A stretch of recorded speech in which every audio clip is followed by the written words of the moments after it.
Selamat pagi, yang saya hormati Ibu Kepala Sekolah Ibu Widayati Ibu, yang saya hormati Ibu Titik Sosial Ekonomi dan Bu Murniasih Sosial Pendidikan dan adik mahasiswa kampus belajar.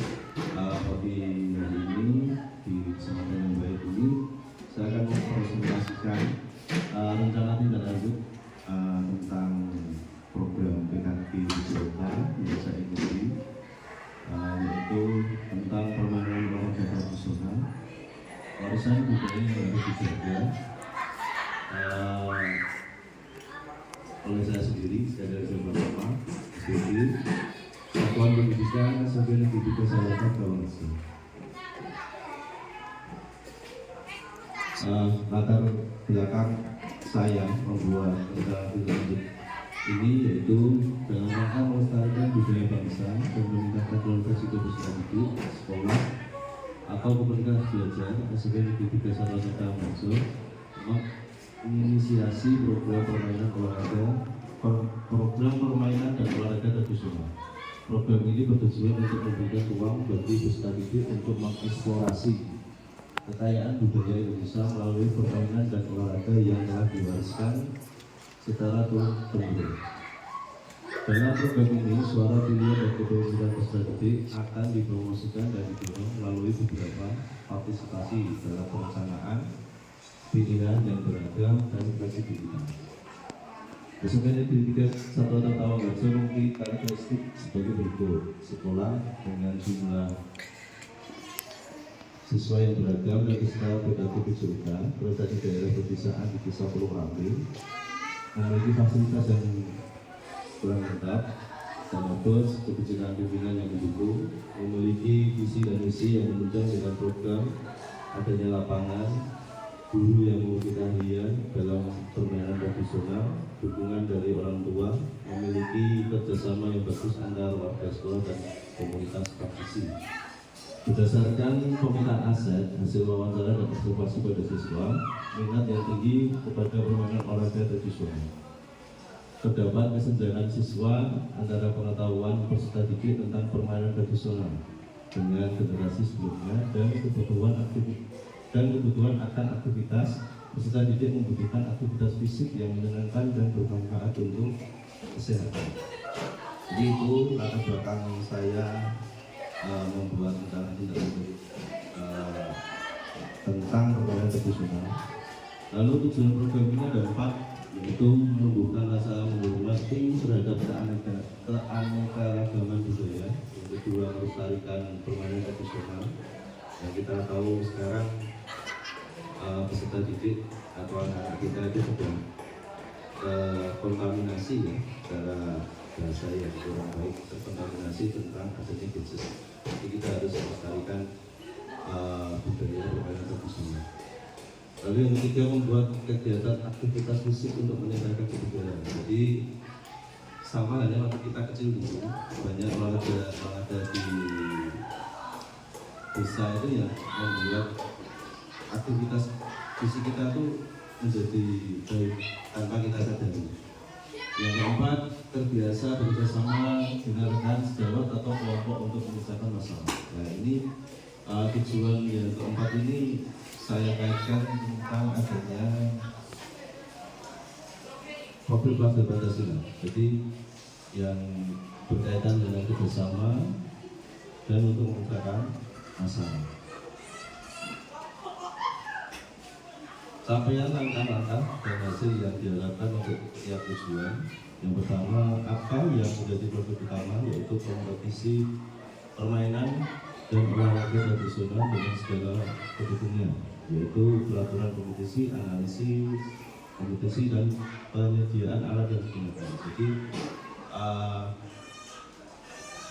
dengan adanya produk ini, nanti peserta didik bisa melakukan olahraga tradisional atau permainan olahraga tradisional yang akan kita capai. Bagaimana produk hasil karyanya? Etnografis, alat permainan dan olahraga tradisional serta optimalisasi dengan media sosial dan kompetisi permainan dan olahraga tradisional. Jadi kita tetap menggunakan sarana teknologi untuk menyebarluaskan bahwa sekolah kita itu juga menerapkan atau menggunakan olahraga tradisional. Lalu apa pertanyaan kuncinya? Bagaimana mengoptimalkan potensi peserta didik yang beragam sesuai dengan minat bakatnya dalam konteks pembelajaran PJOK yang dikolaborasikan dengan beberapa makro. Lalu apa tipe proyeknya? Tantangan membuat sebuah karya, jadi membuat produk. Ya. Jadi kalau kita sinkronkan dengan pembelajaran itu kita menggunakan pembelajaran SEM, Sport Education Model. Lalu apa model pembelajarannya? Ini tadi yang sudah saya sampaikan, model pembelajaran Sport Education yang dimana di akhir kegiatan peserta didik dapat menyelenggarakan kompetisi permainan dan olahraga tradisional di lingkup sekolah. Jadi nanti peserta didik dilibatkan dalam sebuah kompetisi. Jadi semuanya diolah oleh peserta didik. Kita sebagai guru hanya mendampingi saja. Lalu struktur program dan mitra dalam komunitas belajar. Ada 4. Yang pertama, program yang dibuat merupakan kokurikuler yang menjadi upaya untuk mendalami dan menghayati materi pembelajaran yang dapat melalui kegiatan permainan tradisional atau berkasodor. Jadi dari beberapa macam permainan tradisional yang saya ambil yaitu berkasodor. Lalu peserta didik yang terlibat semua di kelas 7 dan di kelas 8 karena kita yang sudah menerapkan kurikulum kita di kelas 7 dan kelas 8. Kebetulan di kelas 9 masih menggunakan kurikulum 13. KBS atau komunitas belajar sekolah yang menjadi fasilitator adalah komunitas belajar sekolah, yaitu SIBA SMK. Ini nanti ya jadi kebetulan nama komunitas belajar di sekolah kita yaitu SIBA SMK yang terdiri dari beberapa komunitas. Lalu yang terakhir mitra dengan wali kelas dan ketua kelas masing-masing kelas. Jadi kita melibatkan wali kelas dan kembali lagi ke peserta didik.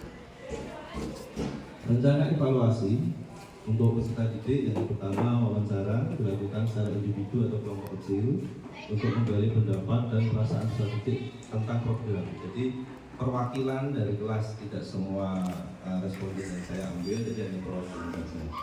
Lalu yang kedua jurnal refleksi, peserta didik diminta untuk menuliskan refleksi mereka secara berkala tentang pengalaman mengikuti program tersebut. Jadi bagaimana respon mereka melalui jurnal itu.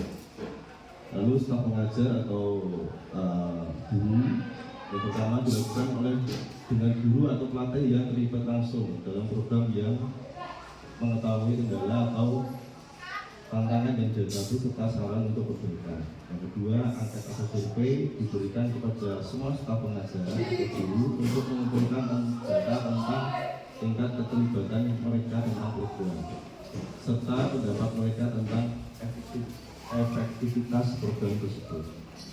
Yang terakhir tentang anggota komunitas belajar, yang pertama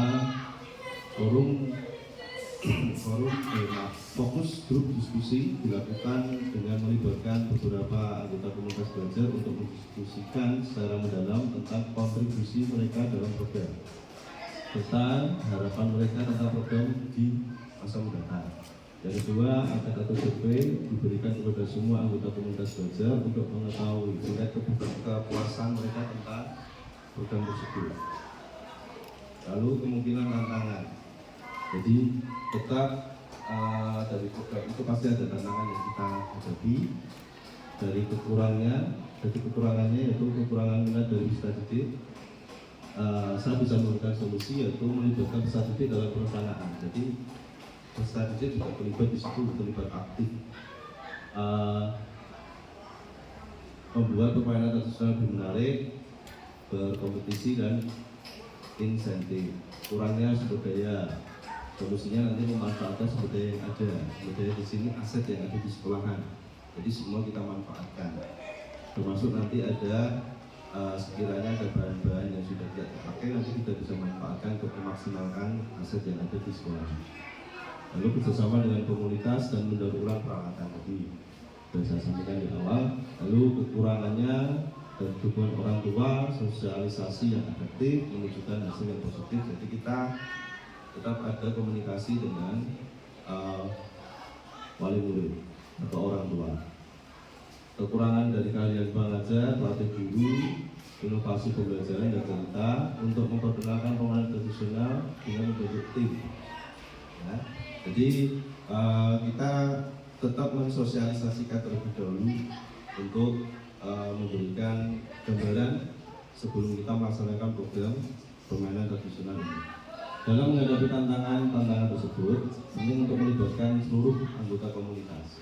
Belajar dalam mengambil keputusan. Proses mengambil keputusan dapat dilakukan melalui yang pertama diskusi kelompok, mengajak Bapak Ibu guru, siswa, orang tua dan anggota komunitas lainnya untuk berdiskusi dan memberikan masukan. Anggota komunitas lainnya di sini mungkin dari Kombel belajar sekolah lain. Jadi kita bisa berkolaborasi dengan sekolah lain. Jadi untuk mendapatkan masukan dan mendapatkan saran dari anggota komunitas belajar yang lain. Lalu musyawarah, adakan musyawarah untuk mencapai kesepakatan bersama mengenai solusi yang akan diambil.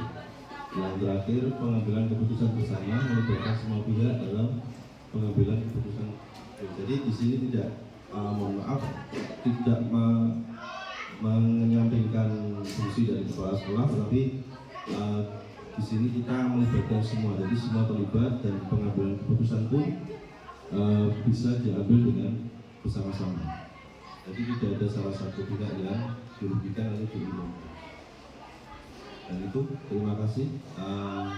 Ini mungkin pemaparan rencana tindak lanjut saya dalam program BKGBJUK tahun 2024.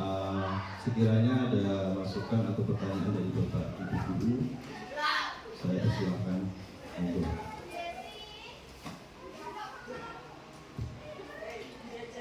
Mungkin ada pertanyaan dari kepala sekolah atau dari Bu Titik atau dari adik-adik mahasiswa.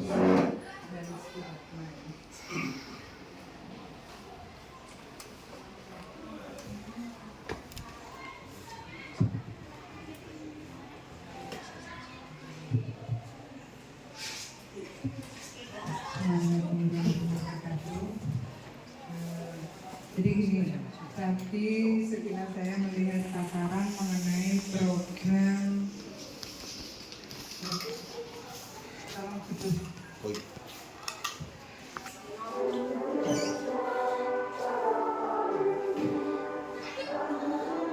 permainan olahraga tradisional warisan budaya yang harus dijaga.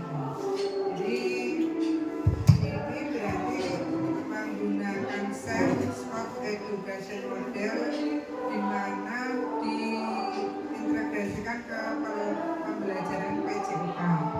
Jadi permainan olahraga tradisional ini masuk ke olahraga. Nah, untuk rencana tindak lanjut ini tadi yang mau saya tanyakan akan dilaksanakan di kurikuler apakah di ekstrakurikuler?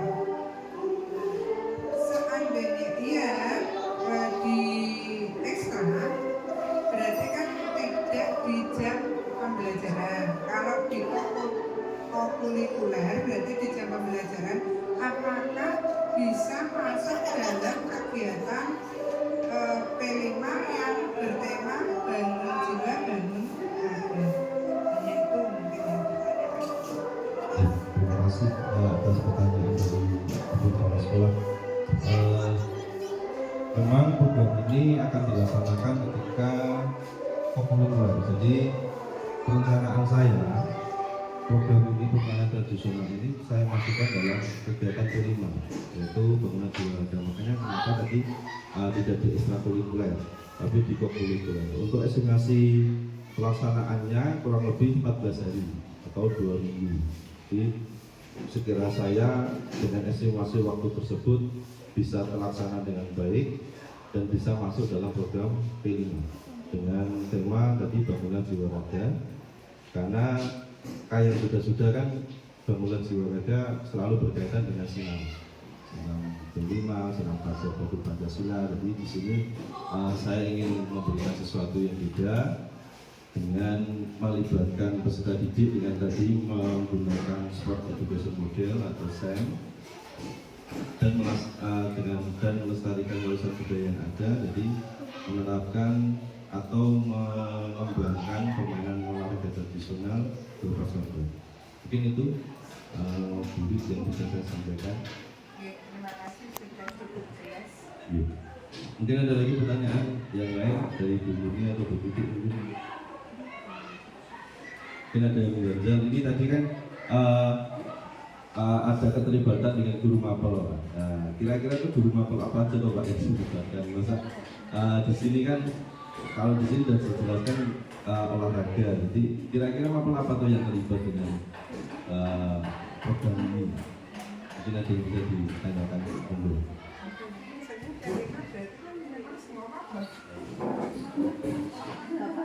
Apa? Iya, jadi sebetulnya bisa dikolaborasikan dengan semua mapel. Nanti kayak bahasa Indonesia. Ya kayak ini kan Bu, seni budaya itu bisa masuk Bu di sini. Kan itu karena budaya, olahraga tradisional, warisan budaya. Berarti kan masuk di seni budaya, gitu. Terus bahasa Indonesia pun juga masuk. Ada. Bisa. Bisa. Nanti Tadi bisa. saya tanyakan ke Pak Rizal, apakah itu nanti masuk ekstra atau kokurikuler? Kalau kokurikuler, berarti bisa masuk ke P5, karena P5 itu kan masuknya kokurikuler. Tadi sudah dijawab Pak Rizal, iya Bu, nanti masuknya P5. Nah P5 kan terintegrasi dengan semua mapel. Jadi gini dulu, mungkin produknya yang beda. Kalau PJOK jelas tadi produknya permainan. Mungkin kalau Prakari ya produknya mungkin bisa dalam bentuk apa nih namanya? Bukan poster. Jadi poster permainan di Bagado. Jadi anak-anak membuat karya di situ. Itu kan sudah menghasilkan produk. Kalau di bahasa Indonesia mungkin anak membuat makalah tentang Bagado atau membuat resume tentang permainan Bagado. Nah itu kan juga terintegrasi dengan mapel dari bahasa Indonesia. Mungkin gambarannya seperti itu begitu. Jadi sebetulnya semua bisa tersinergi. Makanya kenapa dimasukkan di kokurikuler, bukan di ekstrakurikuler. Kalau di ekstra nanti art dan tujuan akhirnya ke prestasi Bu. Jadi lebih ke mengembangkan bakat peserta didik dengan tujuan ke prestasi. Kalau kokurikuler kan kita mengembangkan atau melestarikan budaya permainan tradisional. Mungkin ada lagi pertanyaan? Mungkin dari mahasiswa? Kira-kira? Monggo. Mbak Sekti atau Mbak? Tidak aja gitu. Oke. Mungkin itu kalau sudah tidak ada pertanyaan dari Bapak Ibu guru atau dari adik-adik mahasiswa, jadi saya terima kasih karena sudah menyempatkan waktunya untuk mengikuti pemaparan rencana tindak lanjut saya program PKKP tahun 2024. Semoga rencana tindak lanjut ini bisa terlaksana dengan baik, bisa dieksekusi dengan positif dan minat dari peserta didik juga baik, karena tujuan dari tindak lanjut ini untuk mengurangi peserta didik menggunakan gadget. Yang pertama itu, yang kedua ya kembali lagi membudayakan olahraga tradisional. Sebenarnya banyak di sini ada egrang, ada bentengan, terus ada engklek ya. Jadi saya hanya ambil satu saja sampel. Sekiranya itu nanti bisa membuat peserta didik tertarik dan minat. Nanti untuk P5 selanjutnya nanti bisa dikembangkan lagi untuk permainan tradisional. Mungkin itu yang bisa saya sampaikan. Terima kasih atas waktu yang diberikan kepada saya. Mohon maaf apabila ada kesalahan. Wassalamualaikum warahmatullahi wabarakatuh.